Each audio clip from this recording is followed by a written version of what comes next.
Dengan mempelajari Sirah Nabawiyah, maka makin menambah kecintaan kepadanya. Semoga yang subscribe juga dimudahkan jalannya menuju surga. Silahkan tekan tombol like supaya postingan ini semakin tersebar. Dan tulis doa serta hajat pemirsa di kolom komentar. Semoga semakin banyak yang mengaminkan, maka semakin cepat terkabul. Nabi Sulaiman alaihi salam adalah manusia terkaya sepanjang sejarah kehidupan manusia di muka bumi.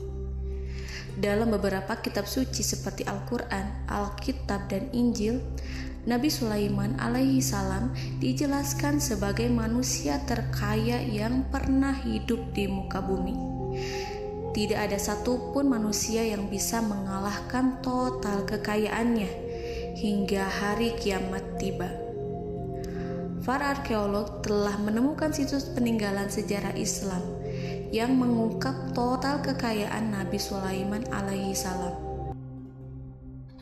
Erez bin Yosef, seorang profesor, ia menyatakan bahwa 3000 tahun yang lalu Nabi Sulaiman alaihi salam diperkirakan memiliki kekayaan senilai 2,2 triliun US dollar. Dan bila dikonversikan dengan nilai mata uang dolar hari ini, jika dirupiahkan, maka nilainya setara dengan 32.891.870 triliun rupiah. Profesor tersebut juga menjelaskan bahwa kekayaan Nabi Sulaiman alaihi salam berasal dari dua sumber, yakni istana kerajaan dan tambang tembaga. Nilai itu berkali-kali lipat lebih banyak dari total kekayaan negara Indonesia yang hanya mencapai 11.454 triliun per 30 Desember 2021. Nabi Sulaiman alaihi salam memiliki beberapa mukjizat. Di antaranya adalah dapat berbicara dengan bahasa binatang. Beliau dapat memerintah mereka untuk melakukan sesuatu. Beliau juga dapat mengendalikan besar kecilnya tekanan angin dan dapat mengatur ke arah mana angin akan berhembus. Sehingga dengan itu Nabi Sulaiman dapat memanfaatkan angin sebagai kendaraannya dan juga kendaraan tentaranya. Nabi Sulaiman juga bisa melunakkan besi dan membentuknya menjadi pakaian perang yang anti tusukan senjata tajam. Nabi Sulaiman juga memimpin para jin. Mereka tunduk dan patuh pada perintah Nabi Sulaiman alaihi salam. Tidak hanya setan, iblis laknatullah yang merupakan makhluk pembangkang dapat dibuat tunduk bertekuk lutut pada perintah-perintah Nabi Sulaiman. Nabi Sulaiman bisa melakukan teleportasi, yaitu berpindah dari suatu tempat ke tempat yang lain dalam waktu singkat. Peristiwa itu dibuktikan dengan pemindahan singgasana Ratu Balqis atas perintah Nabi Sulaiman. Nabi Sulaiman dikenal sebagai raja yang adil dan bijaksana. Nabi Sulaiman diberkahi kecerdasan yang luar biasa untuk menyatu padukan segenap kekuatan yang Allah berikan kepadanya. Ia mengelola dan membawa kerajaannya menjadi kekuatan raksasa yang tak terkalahkan di masanya dengan segenap kemampuan yang dimilikinya. Tentara Nabi Sulaiman adalah tentara terkuat di bumi tanpa ada yang menandingi. Pertanyaan mendasar yang muncul kali ini adalah dari mana sumber kekayaan dan kekuatan Nabi Sulaiman alaihi salam? Untuk mendapatkan jawaban dari pertanyaan ini, simak video ini sampai selesai. Sebelum itu, mari bantu channel ini terus berkembang dengan cara subscribe dan nyalakan tanda loncengnya. Berikan komentar yang positif dan berikan like serta share video ini. Bismillahirrahmanirrahim. Sungguh kami benar-benar telah menganugerahkan ilmu kepada Daud dan Sulaiman. Keduanya berkata, segala puji bagi Allah yang melebihkan kami dari kebanyakan hamba-hambanya yang mukmin. Sulaiman telah mewarisi Daud dan dia berkata, Wahai manusia, kami telah diajari untuk memahami bahasa burung dan kami dianugerahi segala sesuatu.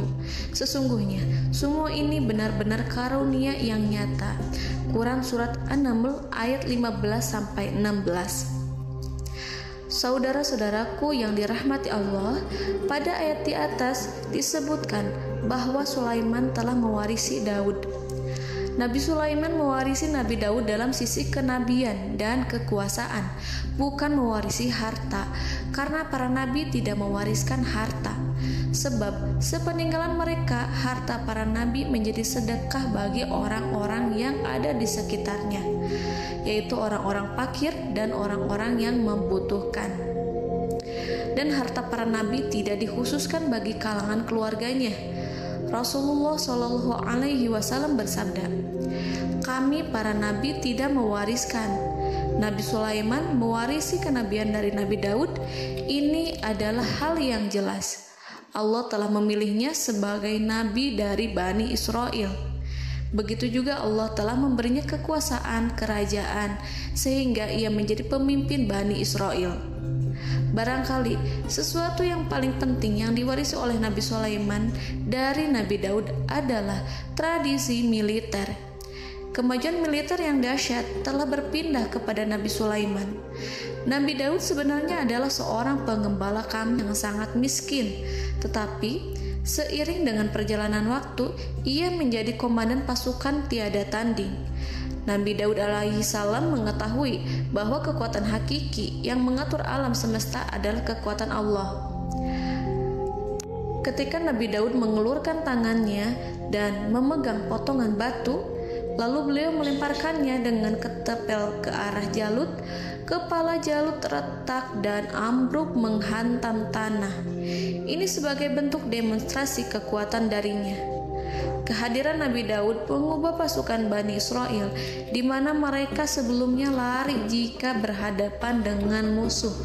Maka kini keberadaan mereka mulai diperhitungkan di masa hidupnya. Nabi Daud mengalami peperangan yang sangat banyak, tapi Al-Quran tidak menceritakan secara terperinci.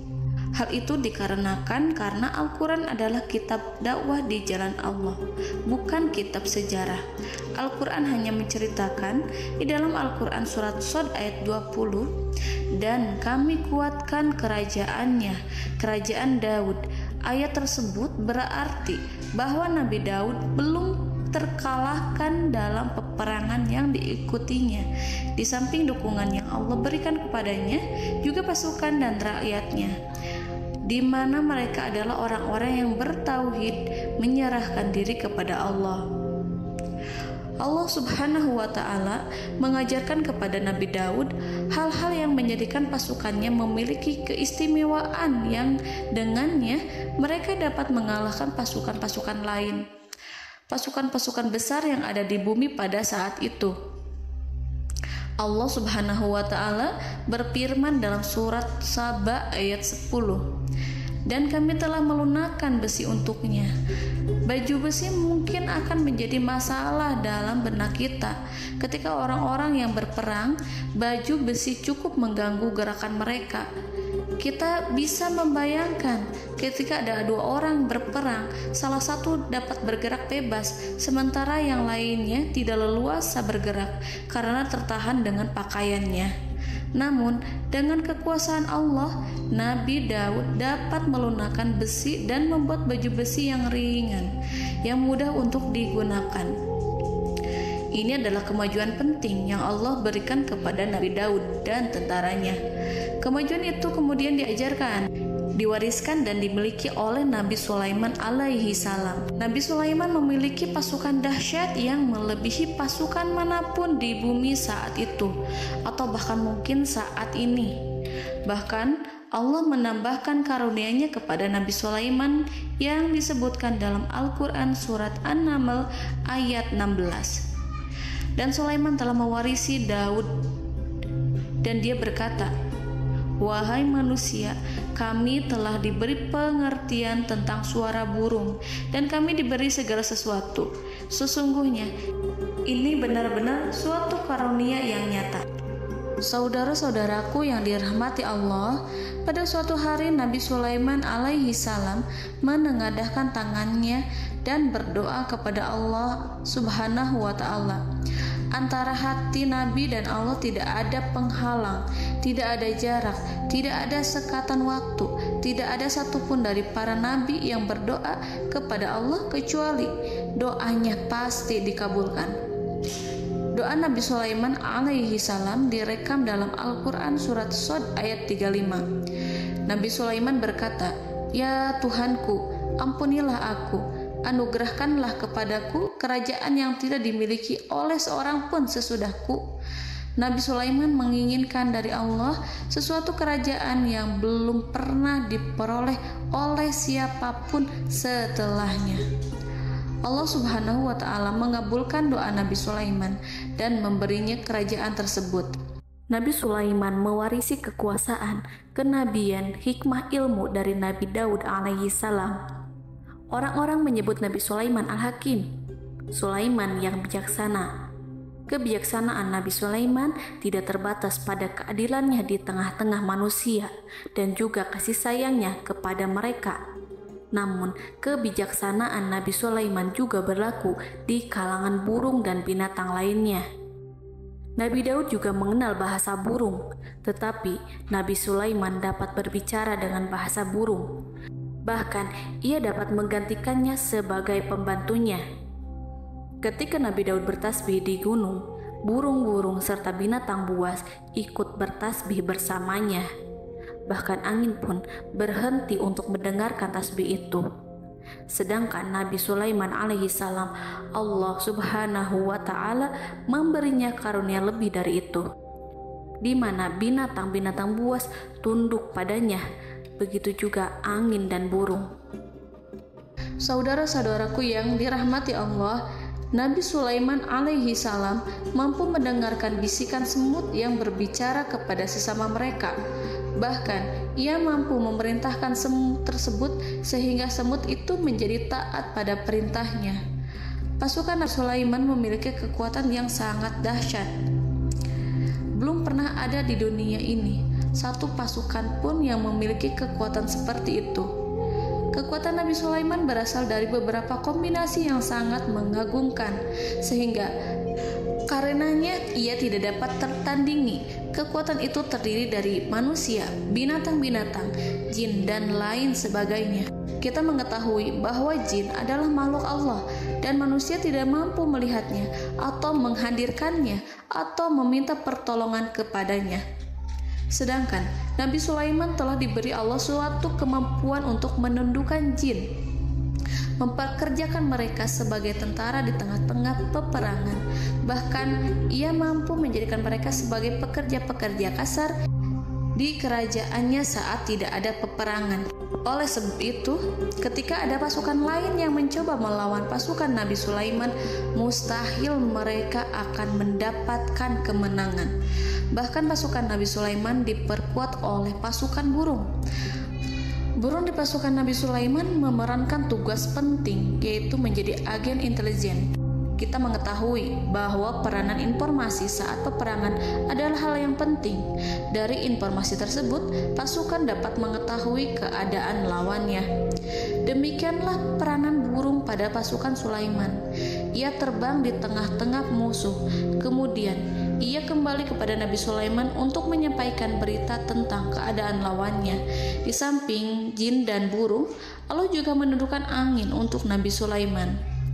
Nabi Sulaiman dapat memerintahkan angin dan ia mampu untuk menaiki angin tersebut.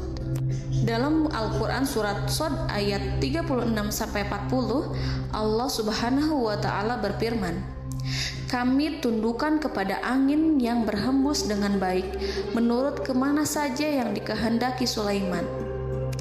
Dan kami tundukkan pula kepadanya setan-setan, semuanya ahli bangunan dan penyelam, dan setan yang lain yang terikat dalam belenggu.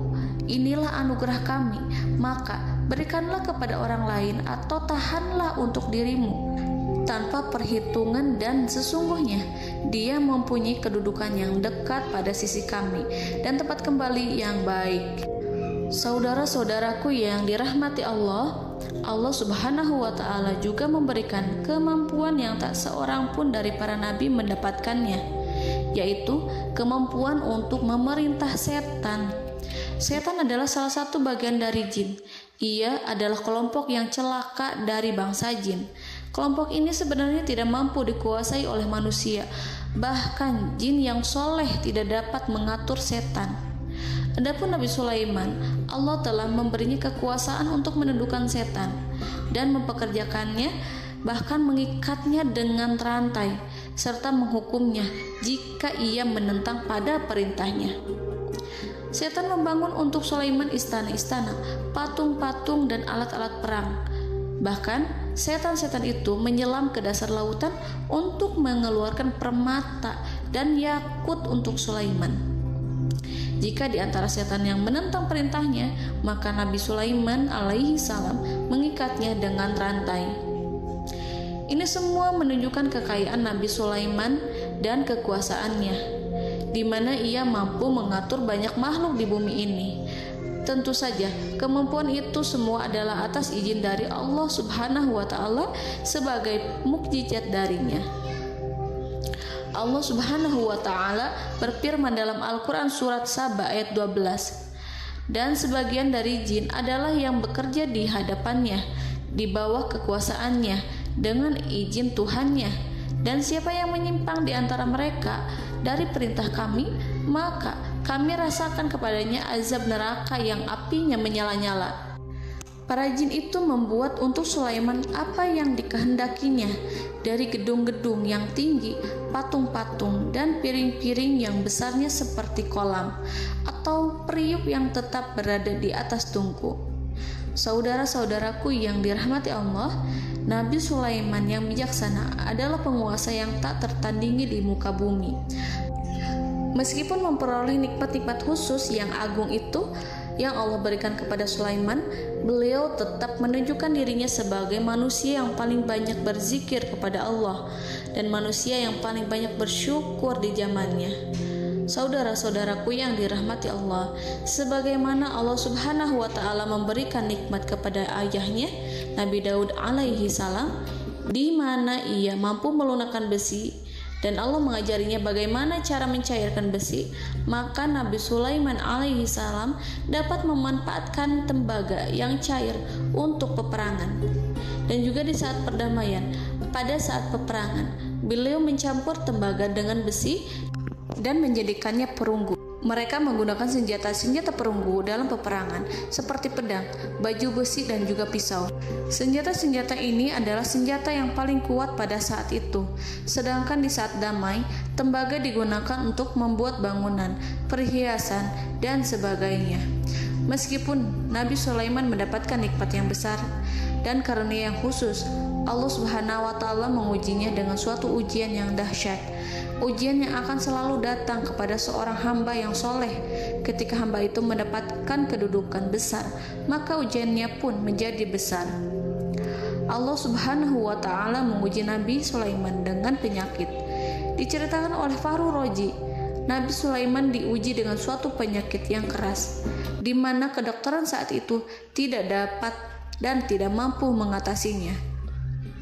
Sakitnya Nabi Sulaiman sangat keras sehingga para dokter dari kalangan manusia ataupun jin tidak mampu menghilangkan penyakit itu.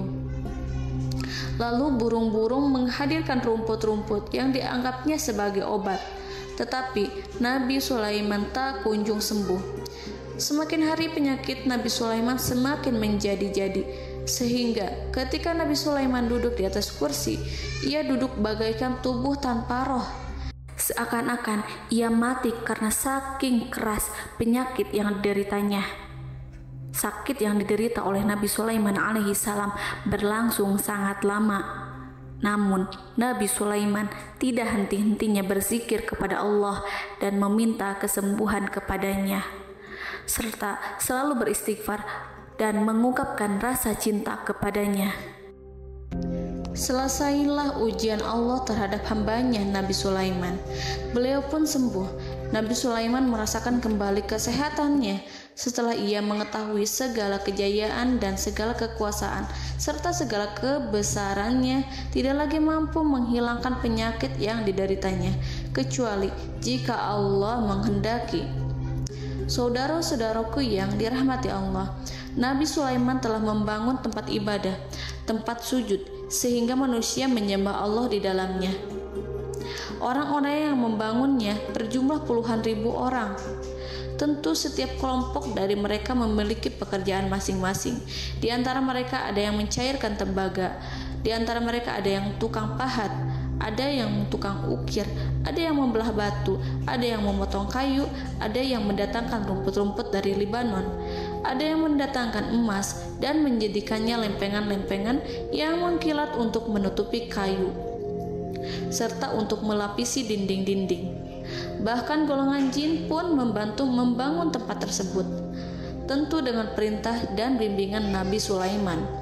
Mereka membuat patung-patung yang besar, membuat bejana yang besar untuk tempat makan para tentara dan pekerja, yaitu bejana seperti gunung. Karena saking berat dan besarnya, mereka juga membuat tempat-tempat minum yang besarnya seperti kolam.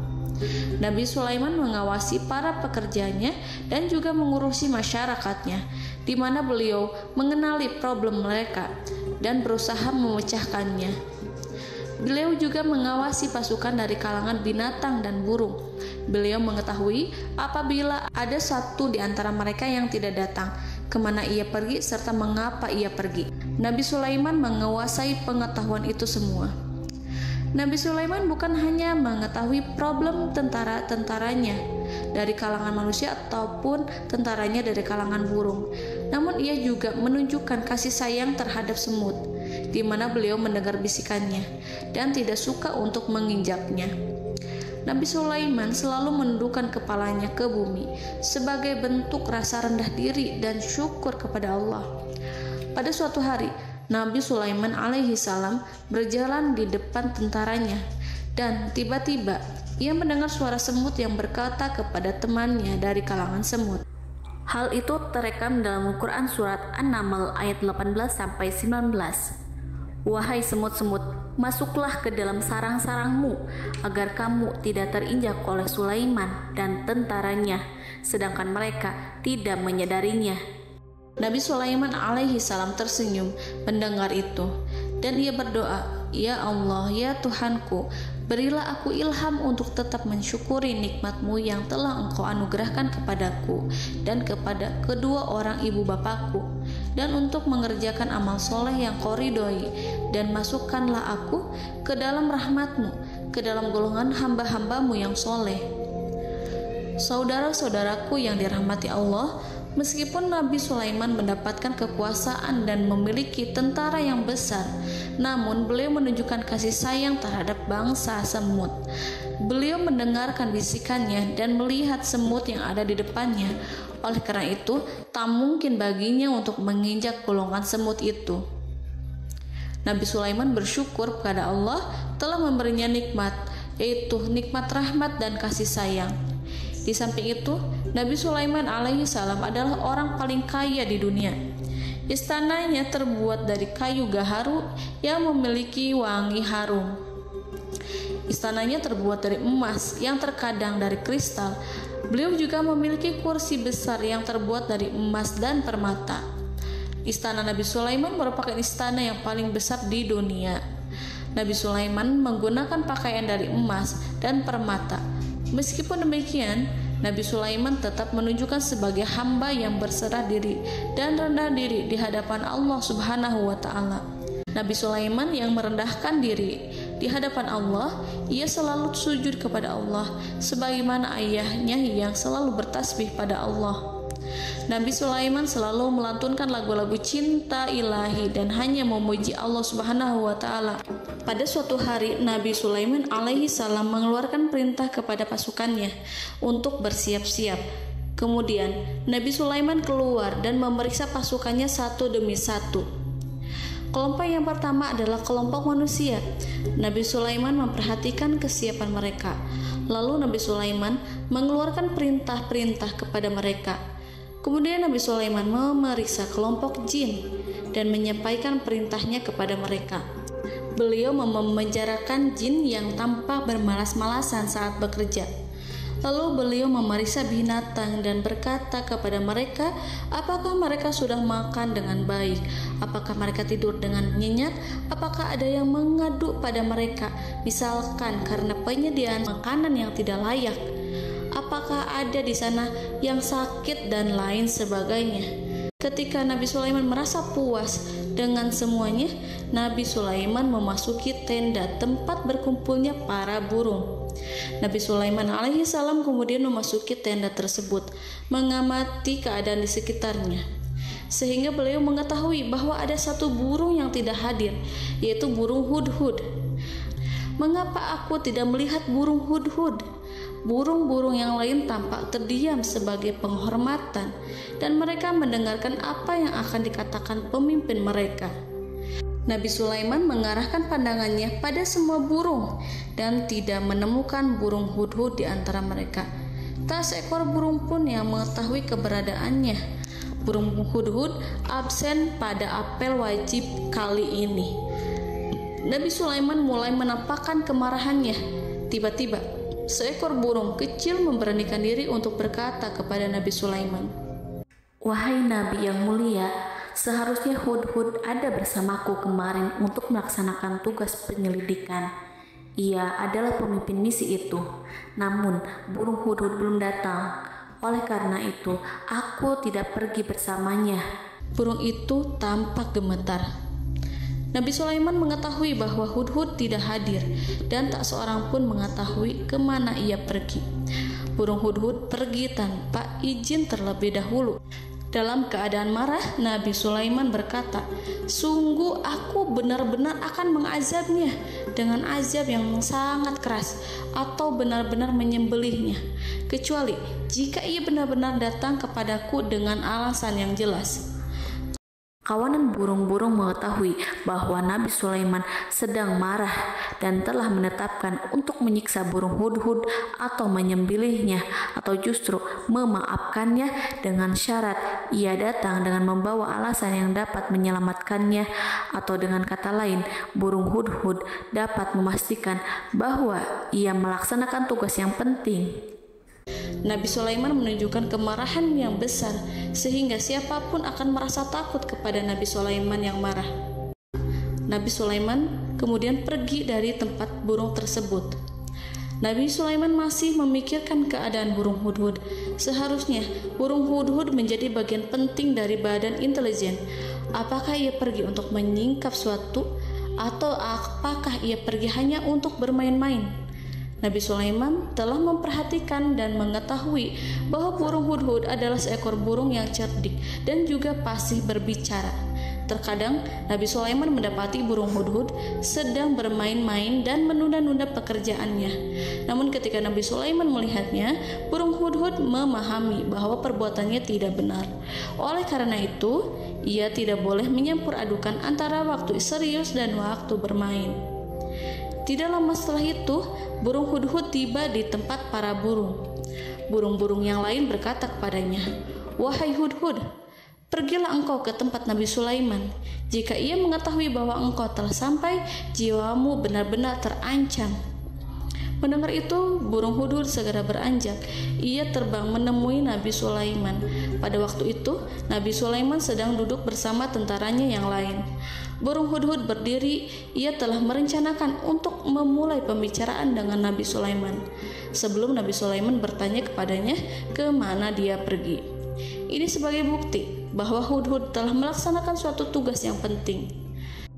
Dalam Al-Quran Surat An-Naml ayat 22, burung hudhud berbicara, "Aku telah mengetahui sesuatu yang kamu belum mengetahuinya, dan kubawa kepadamu dari negeri Saba suatu berita penting yang diyakini seakan-akan burung hudhud hendak berkata, 'Aku adalah hudhud yang miskin, tapi aku mengetahui apa yang tidak engkau ketahui, dan aku telah datang kepadamu dari kerajaan Saba dengan membawa berita yang sangat penting.'" Nabi Sulaiman tampak terdiam menunggu hudhud menyelesaikan kisahnya. Dalam surat An-Naml ayat 23-24, burung hudhud berkata, "Sesungguhnya aku menjumpai seorang wanita yang memerintah mereka. Dia dianugerahi segala sesuatu serta mempunyai singgasana yang besar. Aku mendapati dia dan kaumnya menyembah matahari selain Allah.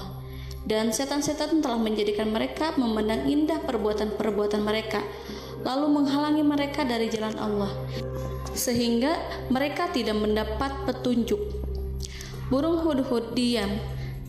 Nabi Sulaiman merasa bahwa hudhud menunjukkan kepasihan lisannya. Nabi Sulaiman berkata dalam Quran surat An-Naml ayat 27 sambil menunjukkan senyum manisnya. Nabi Sulaiman berkata, "Akan kami lihat apakah kamu benar wahai hudhud, ataukah kamu termasuk orang-orang yang berdusta." Seakan-akan burung hudhud ingin mengatakan, "Aku tidak berbohong, wahai Nabi yang mulia." Namun diamnya Sulaiman membuat takut sehingga burung hudhud terdiam. Nabi Sulaiman terdiam karena berpikir, lalu ia memutuskan sesuatu setelah itu. Beliau melihat kepada lainnya dan meminta secari kertas dan pena. Nabi Sulaiman menulis surat dan menyerahkan kepada hudhud serta memerintahkan kepadanya seperti yang dikatakan dalam Quran surat An-Naml ayat 28. "Pergilah dengan membawa suratku ini, lalu jatuhkanlah kepada mereka, kemudian berpalinglah dari mereka, lalu perhatikanlah apa yang mereka bicarakan." Al-Quranul Karim hanya menceritakan dalam Al-Quran surat An-Naml bagaimana perginya hudhud dan bagaimana ia menyerahkan surat itu. Lalu Al-Quran langsung menyebut keadaan kerajaan Balqis yang saat itu sedang membaca surat di depan para pembesar kerajaan dan para menterinya.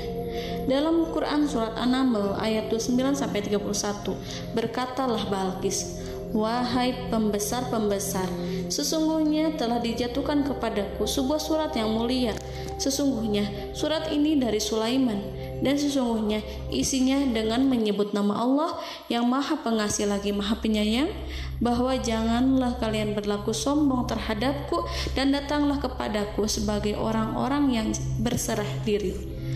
Saudara-saudaraku yang dirahmati Allah, dalam surat tersebut Nabi Sulaiman menyebutkan supaya mereka menyerahkan diri dan tunduk kepada perintah Nabi Sulaiman. Nabi Sulaiman memerintahkan agar mereka meninggalkan penyembahan terhadap matahari. Nabi Sulaiman tidak mempersoalkan akidah mereka dan tidak memuaskan mereka dengan apapun. Nabi Sulaiman hanya memerintahkan bahwa ia berada di atas kebenaran. Bukankah ia didukung kekuatan yang berlandaskan keyakinan yang dimilikinya? Nabi Sulaiman hanya memerintahkan mereka agar tunduk dan patuh kepadanya. Ratu Sabak menyampaikan surat tersebut di tengah-tengah kaumnya. Dalam Quran surat An-Naml ayat 32 dijelaskan, "Dan berkatalah Balqis, wahai para pembesar, berilah aku pertimbangan dalam urusanku ini. Aku tidak pernah memutuskan sesuatu persoalan sebelum kamu berada dalam majelisku." Saudara-saudaraku yang dirahmati Allah, para pembesar istana Balqis menentang surat tersebut. Isi surat itu membangkitkan kesombongan kaum Sabak, di mana mereka merasa lebih kuat. Mereka mengetahui bahwa di sana ada seorang yang mencoba menentang mereka dan mengisyaratkan peperangan kepada mereka. Lalu ia meminta kepada mereka untuk memenuhi syarat-syaratnya sebelum terjadinya peperangan dan kekalahan. Dalam surat An-Naml ayat 33, mereka menjawab, "Kita adalah orang-orang yang memiliki kekuatan dan juga memiliki keberanian yang sangat besar dalam peperangan, dan keputusan berada di tanganmu, wahai ratuku. Maka pertimbangkanlah apa yang akan kamu perintahkan." Saudara-saudaraku yang dirahmati Allah, para pembesar kaum Sabak seakan ingin berkata, "Kita siap untuk melaksanakan perang." Tampaknya ratu itu memiliki kebijakan yang lebih baik dari pembesar kaumnya. Surat Sulaiman itu membuatnya berpikir lebih jernih dan lebih berhati-hati. Ia berusaha sebisa mungkin menghindari peperangan. Ratu itu berpikir dalam tempo yang lama. Nama Sulaiman tidak diketahuinya dan ia pun belum pernah mendengarnya. Oleh karena itu, Ratu kaum Saba tidak mampu mengetahui dan mendeteksi seberapa besar kekuatan Nabi Sulaiman. Boleh jadi Nabi Sulaiman memiliki kekuatan yang dahsyat, sehingga ia mampu memerangi kekuasaannya dan mengalahkannya. Kemudian Ratu memperhatikan apa yang ada di sekelilingnya. Ia melihat kemajuan masyarakatnya dan juga kekayaannya. Barangkali ia mengira bahwa Nabi Sulaiman iri terhadap kemajuan dan kekayaannya itu, sehingga Nabi Sulaiman ingin menyerangnya. Setelah mempertimbangkan isi surat Nabi Sulaiman dengan cermat, Ratu Saba memilih untuk tidak bersikap ceroboh dan bodoh. Ratu lebih suka untuk menggunakan bahasa kelembutan. Ia mengirim kepada Nabi Sulaiman suatu hadiah yang besar. Ratu mengira bahwa Nabi Sulaiman seorang yang ambisius, yang boleh jadi ia telah mendengar tentang kekayaan kerajaan Saba. Para utusan pergi dengan membawa hadiah dari Ratu Saba. Ratu berharap agar mereka dapat memasuki kerajaan Nabi Sulaiman dan akan mengetahui kondisi kerajaannya. Saat mereka pulang, Ratu ingin mendengar secara langsung dari mereka tentang bagaimana keadaan kaum Nabi Sulaiman dan pasukannya. Setelah mendapatkan informasi yang cukup, maka Ratu Balkis dapat membuat sesuatu keputusan yang tepat. Ratu menyembunyikan apa yang terlintas dalam pikirannya, lalu ia berbicara kepada pembesar istananya bahwa ia dapat menyingkap niat jahat Raja Sulaiman melalui cara mengirimkan hadiah kepadanya. Ratu lebih memilih cara tersebut dan menunggu reaksi dari Nabi Sulaiman. Ratu berhasil memuaskan para pembesar istana, dan untuk sementara ia menghilangkan ide untuk berperang. Karena para raja jika menyerang suatu desa, maka pemimpin desa tersebut adalah orang yang paling banyak mendapatkan kehinaan. Akhirnya, para pembesar kaumnya merasa puas dengan pikiran Ratu Balkis.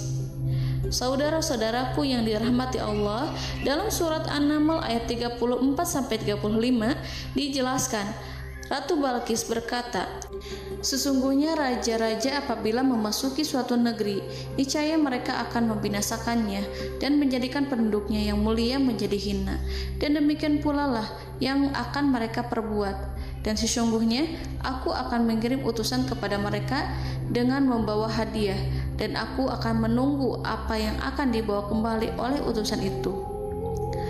Kemudian sampailah hadiah dari Ratu Balkis kepada Nabi Sulaiman. Para intelijen Nabi Sulaiman memberitahunya bahwa utusan Balkis datang dengan membawa hadiah. Nabi Sulaiman langsung mengetahui bahwa Ratu Balkis itu sengaja mengirim orang-orangnya untuk mengetahui atau untuk mendapatkan informasi tentang kekuatannya. Lalu setelah itu ia akan mengambil keputusan atau mengambil sikap kepada kerajaan Sulaiman. Nabi Sulaiman segera memanggil semua pasukannya untuk berkumpul. Utusan Balkis segera memasuki istana Nabi yang dipenuhi dengan pasukan yang besar bersenjata. Melihat itu, utusan Ratu Balkis tercengang dan terkejut ketika mereka melihat kekayaan yang mereka bawa tidak ada apa-apanya dibandingkan dengan kerajaan Nabi Sulaiman. Hadiah mereka tampak tidak berarti. Emas yang mereka bawa tampak tidak memiliki makna saat mereka memasuki istana Nabi Sulaiman yang terbuat dari kayu-kayu pohon gaharu yang mengeluarkan bau yang harum serta dihiasi dengan emas permata. Para utusan Ratu Balkis berdiri bersama Nabi Sulaiman dan menyaksikan bagaimana Nabi Sulaiman mengendalikan pasukannya. Kemudian mereka mulai berpikir tentang kekuatan dan kualitas pasukan Nabi Sulaiman. Betapa kagetnya mereka ketika melihat di tengah-tengah pasukan itu terdapat singa, burung, dan tentara dari kalangan manusia yang mampu terbang. Mereka pun sadar bahwa mereka di hadapan pasukan yang tiada tandingannya. Selesailah demonstrasi pasukan Nabi Sulaiman. Kemudian para utusan ratu dipersilahkan maju ke tempat hidangan makanan. Para utusan itu sangat terkejut ketika melihat berbagai macam makanan dari penjuru dunia ada di depannya. Dan di antara makanan itu terdapat pula makanan yang biasa ditemukan di negeri mereka. Tetapi mereka melihat bahwa makanan itu memiliki rasa yang lebih istimewa. Selain itu, Piring-piring yang ada di terbuat dari emas, dan mereka dilayani oleh laki-laki yang berhias dengan emas. Di meja makan itu terdapat burung, ikan laut, dan berbagai macam daging yang mereka tidak mampu lagi membedakan daging apa itu. Nabi Sulaiman tidak makan bersama mereka, tapi beliau makan dengan menggunakan piring yang terbuat dari kayu. Beliau memakan roti yang kering yang dicampur dengan minyak. Inilah makanan yang dipilih Nabi Sulaiman. Makan bersama mereka dalam keadaan diam, mereka merasa kehadiran Nabi Sulaiman menciptakan suatu wibawa yang luar biasa. Selesai perjamuan itu, lalu dengan sangat malu mereka menyerahkan hadiah dari Ratu Balqis kepada Nabi Sulaiman. Hadiah itu berupa emas yang bagi mereka hadiah itu sangat bernilai tinggi. Tapi di sini hadiah itu tampak kecil di hadapan kekayaan Nabi Sulaiman yang sangat mengagumkan.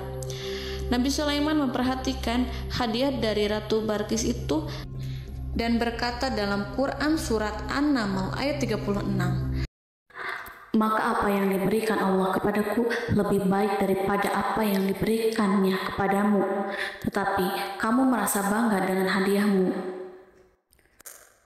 Raja Sulaiman menyingkap dengan kata-katanya yang singkat itu penolakannya terhadap hadiah mereka. Ia memberitahu utusan itu bahwa ia tidak menerima hadiah tersebut. Ia tidak merasa puas dengan hadiah itu. Yang membuatnya puas hanyalah, "Janganlah kalian berlaku sombong terhadapku, dan datanglah kepadaku sebagai orang-orang yang berserah diri." Lalu Nabi Sulaiman berkata kepada mereka dengan pelan. Hal itu diabadikan dalam Quran surat An-Naml ayat 37. "Kembalilah kepada mereka. Kami akan mendatangi mereka dengan bala tentara yang mereka tidak kuasa melawannya, dan pasti kami akan mengusir mereka dari negeri itu, yaitu negeri Saba, dengan terhina, dan mereka akan menjadi tawanan-tawanan yang hina."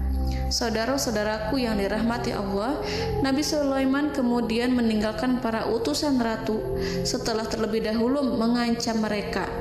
Para utusan itu berharap agar Nabi Sulaiman mau menunggu kunjungan Ratu Balqis yang akan membawa misi perdamaian. Akhirnya sampailah para utusan Ratu Balqis ke negeri Saba. Mereka segera menuju istana sang ratu.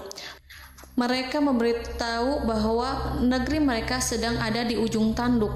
Mereka menceritakan kepada ratu tentang kekuatan Nabi Sulaiman dan tidak mungkin bagi mereka mampu melawannya. Mereka meyakinkan Ratu Balqis bahwa ia harus mengunjunginya dan melihat sendiri bagaimana kebesaran kerajaan Nabi Sulaiman. Kemudian ratu menyiapkan dirinya untuk pergi menuju kerajaan Nabi Sulaiman. Nabi Sulaiman duduk di kursi kerajaan di tengah para pembesarnya dan para menterinya serta para komandan pasukannya. Beliau berpikir tentang sosok Ratu Balqis. Nabi Sulaiman mengetahui bahwa Ratu Balqis menuju tempatnya. Balqis dikelilingi rasa takut. Nabi Sulaiman berpikir sejenak tentang bagaimana matahari disembah. Ia memikirkan bagaimana informasi yang diterima oleh intelijennya tentang kemajuan kerajaan Balqis dalam bidang kesenian dan ilmu pengetahuan. Nabi Sulaiman bertanya kepada dirinya sendiri, apakah kemajuan menjadi penghalang untuk mengetahui kebenaran? Apakah ratu itu senang dengan kekuatan yang dicapainya? Dan ia membayangkan bahwa kekuatannya adalah segalanya. Dengan kemajuan yang dimilikinya, Nabi Sulaiman ingin membuat kejutan agar ratu mengetahui bahwa Islam yang diyakini oleh Nabi Sulaiman adalah satu-satunya yang mampu mendatangkan kemajuan dan kekuatan yang hakiki, sehingga ia dapat membandingkan antara keyakinannya dalam menyembah matahari beserta kemajuan yang dicapainya dengan keyakinan Nabi Sulaiman beserta kemajuan yang diraihnya. Saudara-saudaraku yang dirahmati Allah, para mata-mata Nabi Sulaiman telah memberitahunya bahwa hal yang sangat disegani dan dikagumi oleh kaum Balkis adalah kerajaan Saba, yaitu singgasana Ratu Balkis. Singgasana itu terbuat dari emas dan batu delima. Singgasana tersebut dijaga oleh penjaga yang sangat disiplin, di mana mereka tidak pernah lalai sedikit pun. Oleh karena itu, sangat tepat apabila Nabi Sulaiman menghadirkan singgasananya di sini, di kerajaannya, sehingga ketika ratu tiba, maka ia dapat duduk di atasnya. Nabi Sulaiman ingin membuat kejutan kepadanya dan menunjukkan bahwa kemampuannya tersebut yang berlandaskan pada keislaman. Nabi Sulaiman melakukan yang demikian itu dengan harapan agar si ratu tunduk kepadanya. Ide itu terlintas dalam diri Nabi Sulaiman. Lalu ia mengangkat kepalanya dan menoleh kepada anak buahnya. Hal itu diabadikan dalam Quran Surat An-Naml ayat 38. Wahai para pembesar, siapakah di antara kamu sekalian yang sanggup membawa singgasananya kepadaku sebelum mereka datang kepadaku sebagai orang-orang yang berserah diri? Saudara-saudaraku, perhatikanlah ungkapan pikiran Nabi Sulaiman tersebut. Semua pemikirannya berkisar tentang keislaman, para penyembah matahari, tentang bagaimana beliau dapat memberikan petunjuk kepada mereka di jalan Allah. Yang pertama menjawab pertanyaan Nabi Sulaiman adalah jin Ifrit. Dalam Quran Surat An-Naml ayat 39, berkatalah Ifrit yang cerdik dari golongan jin, aku akan datang kepadamu dengan membawa singgasana itu sebelum kamu berdiri dari tempat dudukmu. Sesungguhnya aku benar-benar kuat untuk membawanya, lagi dapat dipercaya. Nabi Sulaiman berdiri dari tempat duduknya setelah 1 atau 2 jam. Jin itu berjanji kepadanya untuk menghadirkan singgasana Balkis sebelum itu. Istana Nabi Sulaiman di Palestina, sedangkan istana Balkis terletak di Yaman. Antara singgasana tersebut dengan singgasana Nabi Sulaiman berjarak lebih dari ribuan mil. Barangkali pesawat yang cepat sekalipun yang kita kenal hari ini tidak akan mampu membawa dan mendatangkan istana itu dalam waktu 1 jam. Tetapi masalahnya di sini berhubung dengan kekuatan jin yang serba misterius, Nabi Sulaiman tidak mengomentari sedikit pun terhadap apa yang dikatakan oleh Ifrit. Nabi Sulaiman tampak menunggu tanggapan dari yang lain yang mampu menghadirkan singgasana Balkis yang lebih cepat dari jin Ifrit. Nabi Sulaiman menoleh kepada seorang di sana yang duduk di atas naungan. Hal itu diceritakan dalam Quran Surat An-Naml ayat 40. Berkatalah seorang yang mempunyai ilmu dari Alkitab, aku akan membawa singgasana itu kepadamu sebelum matamu berkedip. Maka tatkala Sulaiman melihat singgasana itu terletak di hadapannya, ia pun berkata, ini termasuk karunia Tuhanku untuk memuji aku. Apakah aku akan bersyukur atau mengingkari nikmatnya? Dan barang siapa yang bersyukur, maka sesungguhnya dia bersyukur untuk kebaikan dirinya sendiri. Dan barang siapa yang ingkar, maka sesungguhnya Tuhanku maha kaya lagi maha mulia. Saudara-saudaraku, belum lama seorang yang mempunyai ilmu dari Alkitab menyatakan kalimatnya, sehingga singgasana itu tiba-tiba ada di depan Nabi Sulaiman yang mampu menghadirkan singgasana itu lebih cepat dari kedipan mata. Al-Quranul Karim tidak menyingkap kepribadian seorang yang menghadirkan singgasana itu. Al-Quran hanya menggarisi bahwa orang itu mempunyai ilmu dari Alkitab. Al-Quran tidak menjelaskan kepada kita apakah ia seorang malaikat ataukah manusia ataukah jin. Al-Quran sengaja tidak menyingkap informasi tersebut. Saudara-saudaraku yang dirahmati Allah, setelah melihat singgasana itu, Nabi Sulaiman bersyukur kepada Allah. Ia mulai memperhatikan singgasana sang ratu. Singgasana tersebut merupakan simbol pembangunan dan juga kemajuan. Tetapi tampaknya ia hanya sesuatu yang biasa saja jika dibandingkan dengan kekuasaan dan kebesaran ciptaan yang dibuat oleh manusia, jin di kalangan istana Nabi Sulaiman. Nabi Sulaiman memikirkan dalam tempo yang lama singgasana Ratu Balkis itu. Kemudian beliau memerintahkan agar singgasana itu diperbaiki, sehingga saat Ratu Balkis datang, Nabi Sulaiman akan mengujinya apakah Ratu Balkis dapat mengenali singgasananya ataukah tidak. Dalam Al-Quran surat An-Naml ayat 41, Nabi Sulaiman berkata, "Ubahlah baginya singgasananya, maka kita akan melihat apakah dia mengenal ataukah dia termasuk orang-orang yang tidak mengenalnya." Saudara-saudaraku yang dirahmati Allah, Nabi Sulaiman memerintahkan agar dibangun istana yang akan digunakan untuk menyambut Ratu Balkis. Nabi Sulaiman memilih tempat di laut dan ia memerintahkan agar dibangun suatu istana di mana sebagian besar terdiri dari air laut. Nabi Sulaiman memerintahkan agar lantainya itu terbuat dari kaca yang tebal dan kuat, sehingga orang-orang yang berjalan di atas istana itu akan dapat melihat di bawahnya ada ikan-ikan yang berwarna-warni yang berenang-renang ke sana kemari, dan mereka akan melihat rumput-rumput laut yang bergerak-gerak. Akhirnya, selesailah pembangunan istana itu. Saking bersihnya kaca lantainya sehingga tampak di sana tidak ada kaca. Burung hudhud memberitahu Nabi Sulaiman bahwa Ratu Balkis telah sampai di dekat kerajaannya. Kemudian Ratu Balkis datang. Al-Quran tidak menyebutkan keadaan Nabi Sulaiman saat menyambut Balkis, namun Al-Quran menunjukkan dua sikap Ratu Balkis ketika pertama kali datang. Yang pertama, bagaimana sikap Ratu Balkis ketika pertama kali melihat singgasananya yang datang mendahuluinya, padahal ia telah meninggalkan pengawalnya untuk setia menjaga singgasana itu. Keadaan kedua adalah keadaan ketika di depan istana yang dibangun untuk menyambut Ratu Balkis. Istana itu penuh dengan permata dan banyak ikan berenang di bawahnya. Dalam Quran surat An-Naml ayat 42 dijelaskan, dan ketika Balkis datang, ditanyakanlah kepadanya, "Serupa inikah singgasanamu?" Balkis menjawab, "Seakan-akan singgasana ini adalah singgasanaku. Kami telah diberi pengetahuan sebelumnya dan kami adalah orang-orang yang berserah diri." Saudara-saudaraku, pada dialek di atas, Balkis melihat singgasananya dan ia tercengang saat mengetahui bahwa itu adalah singgasana miliknya. Namun kemudian ia mulai ragu karena melihat tidak sepenuhnya itu singgasana miliknya. Jika itu benar-benar miliknya, lalu bagaimana ia datang mendahuluinya? Dan bila bukan singgasananya, maka bagaimana Sulaiman dapat meniru sepersis dan seteliti itu? Padahal Sulaiman tidak pernah sekalipun ke kerajaannya. Nabi Sulaiman berkata saat melihat Balkis mengamati singgasananya, "Apakah ini singgasanamu?" Balkis terlihat sangat kebingungan, namun setelah itu ia menjawab, "Sepertinya benar." Nabi Sulaiman berkata, "Kami telah diberi ilmu sebelumnya dan kami sebagai orang-orang muslim."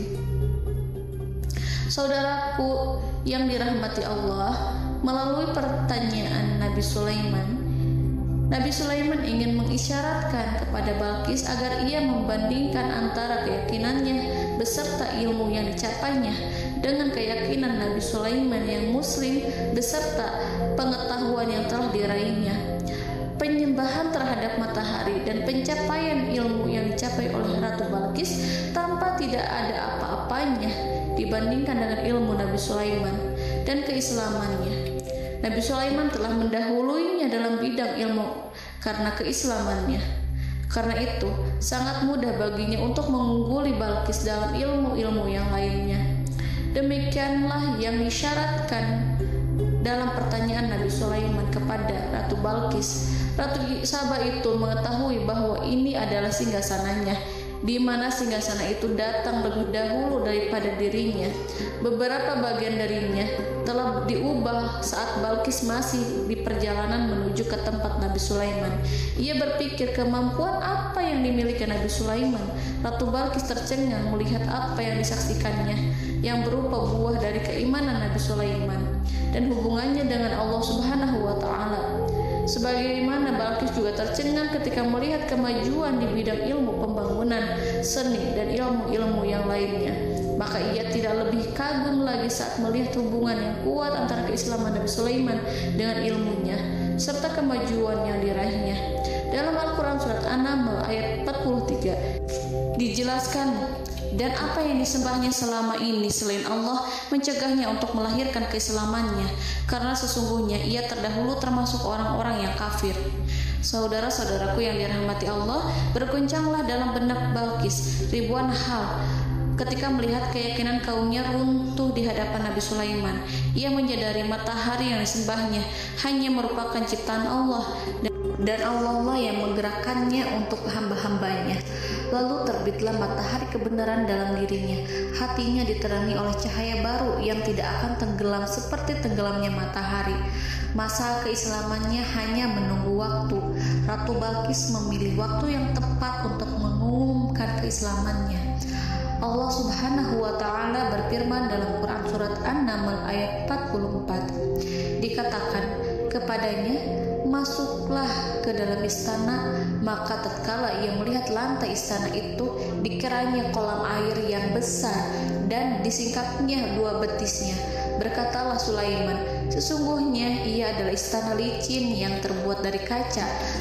Berkatalah Balqis, wahai Tuhanku, sesungguhnya aku telah berbuat zalim terhadap diriku, dan aku berserah diri bersama Sulaiman kepada Allah Tuhan semesta alam. Saudara-saudaraku yang dirahmati Allah, dikatakan kepada Balqis, masuklah ke dalam istana. Ketika ia masuk, maka ia tidak menyaksikan adanya kaca, tetapi ia melihat air, sehingga ia mengira akan bersinggungan dengan air. Lalu ia menyingkapkan sedikit bajunya agar bajunya itu tidak basah. Nabi Sulaiman mengingatkannya tanpa melihatnya agar ia tidak khawatir terhadap pakaiannya, karena pakaiannya tidak akan basah sebab di sana tidak ada air. Itu sekedar kaca yang halus, yang saking halusnya sehingga ia tidak tampak. Pada kesempatan itulah Balqis mengumumkan keislamannya yang mengakui kelalimannya, dan ia menyatakan menyerahkan diri kepada Nabi Sulaiman dan kepada Allah Tuhan semesta alam. Lalu kaumnya pun mengikutinya dan mereka memeluk Islam. Balqis menyadari ia berhadapan dengan penguasa yang terbesar di bumi dan Nabi Allah yang mulia. Untuk pertama kalinya, wajah Sulaiman tampak dihiasi dengan senyuman yang menunjukkan kepuasannya sejak Balqis mengunjunginya. Demikianlah Nabi Sulaiman mewujudkan kejayaannya yang hakiki dan menyebarkan cahaya Islam di muka bumi. Saudara-saudaraku, Al-Quran tidak menyebutkan kisah Balqis setelah keislamannya. Para ahli tafsir mengatakan bahwa ia menikah dengan Nabi Sulaiman. Selain itu, ada yang mengatakan bahwa ia menikah dengan salah satu orang dekat Nabi Sulaiman. Ada juga yang mengatakan bahwa sebagian Raja Habasyah adalah keturunan dari buah perkawinan ini. Wallahu a'lam bishawab. Saudara-saudaraku yang dirahmati Allah, Nabi Sulaiman hidup di tengah-tengah kejayaan dan kemuliaan di bumi. Kemudian Allah menetapkan kematian untuknya, sebagaimana kehidupan Sulaiman berada di puncak kemuliaan dan kejayaan yang penuh dengan keajaiban yang luar biasa. Maka kematiannya pun merupakan tanda-tanda kebesaran Allah yang penuh dengan keajaiban. Demikianlah bahwa kematiannya sesuai dengan kehidupannya, sesuai dengan kejayaannya. Allah berfirman tentang kematian Sulaiman di dalam Al-Quran surat Saba ayat 14. Maka tatkala kami telah menetapkan kematian Nabi Sulaiman, tidak ada yang menunjukkan kepada mereka kematiannya itu kecuali rayap yang memakan tongkatnya. Maka tatkala ia telah tersungkur, tahulah jin bahwa kalau sekiranya mereka mengetahui yang gaib, tentulah mereka tidak akan tetap dalam siksa yang menghinakan. Saudara-saudaraku, kemampuan Nabi Sulaiman untuk menundukkan jin dan mempekerjakan mereka serta hubungan mereka dengan semua itu menimbulkan fitnah di tengah-tengah manusia dalam hal tertentu. Kematian Nabi Sulaiman merupakan batasan jawaban terhadap fitnah ini. Kami tidak mengetahui siapa yang mengklaim bahwa jin mengetahui hal yang gaib. Apakah itu setan yang terkutuk, atau jin yang bodoh, atau manusia yang tertipu? Kami tidak mengetahui siapa yang bertanggung jawab terhadap tersebarnya isu yang keliru ini. Yang kita ketahui adalah bahwa hal tersebut adalah mempengaruhi sebagian manusia dan jin. Barangkali manusia berkata kepada diri mereka, selama jin melakukan perbuatan yang luar biasa ini, maka apa gerangan yang menjadikan mereka tidak mengetahui hal yang gaib itu? Manusia itu lupa bahwa kunci kegoiban berada di tangan Allah. Masalah ilmu gaib tidak akan mampu dikuasai oleh jin dan manusia. Hanya Dia yang mengetahuinya, dan manusia diberitahu hanya sedikit sekali. Saudara-saudaraku yang dirahmati Allah, seakan-akan Allah telah merencanakan bahwa kematian Sulaiman bertujuan untuk menghancurkan pemikiran itu, yaitu pemikiran bahwa jin mengetahui hal-hal yang gaib. Jin bekerja untuk Nabi Sulaiman selama beliau hidup, dan tatkala beliau meninggal, maka tugas mereka menjadi bebas. Nabi Sulaiman meninggal tanpa diketahui oleh jin, sehingga mereka tetap bekerja untuk mereka, tetap mengabdi kepada Sulaiman. Seandainya mereka mengetahui hal yang gaib, niscaya mereka tidak akan meneruskan pekerjaan mereka. Saudara-saudaraku, pada suatu hari Nabi Sulaiman memasuki mihrabnya untuk itikaf ibadah dan beribadah kepada Allah. Tak seorang pun yang berani mengganggu khalwatnya. Mihrab Sulaiman terletak di puncak gunung dan dindingnya terbuat dari permata. Pada suatu hari, Nabi Sulaiman duduk bersandar pada tongkatnya dan ia tampak tenggelam dalam tafakur. Beliau berzikir pada Allah hingga rasa kantuk menguasainya. Lalu setelah itu malaikat maut menemuinya. Nabi Sulaiman pun meninggal. Beliau bersandar kepada tongkatnya. Jin melihatnya dan mengira bahwa beliau sedang sholat, sehingga mereka pun terus melanjutkan pekerjaannya. Berlalulah hari demi hari yang panjang. Datanglah rayap, yaitu semut kecil yang memakan kayu. Hewan itu mulai memakan tongkat Nabi Sulaiman. Rayap itu tampak lapar. Sebagian dari tongkat Nabi Sulaiman dimakan beberapa hari oleh rayap itu. Ketika yang dimakannya semakin bertambah, maka tongkat itu pun menjadi rusak dan kemudian jatuh dari tangan Nabi Sulaiman alaihi salam. Tubuh mulia itu kehilangan keseimbangan dan kemudian jatuh terhempas di bumi. Tatkala tubuh suci itu tersungkur, maka manusia segera menuju ke arahnya.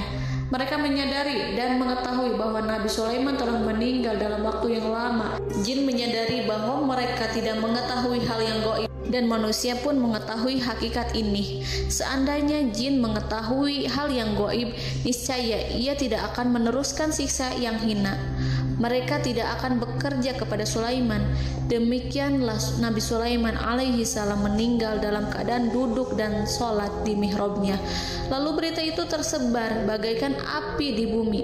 Manusia, burung, dan binatang buas mengantarkan jenazah Nabi Sulaiman. Sekawanan burung tampak sedih dan menangis. Semua makhluk bersedih. Akhirnya tak seorang pun mengetahui bahasa burung di bumi. Meninggallah seorang yang memahami pembicaraan burung, binatang-binatang, jin, dan lain sebagainya. Burung-burung itu berkata, betapa beratnya kehidupan di tengah orang-orang yang tidak mengetahui pembicaraan kita. Wallahu a'lam.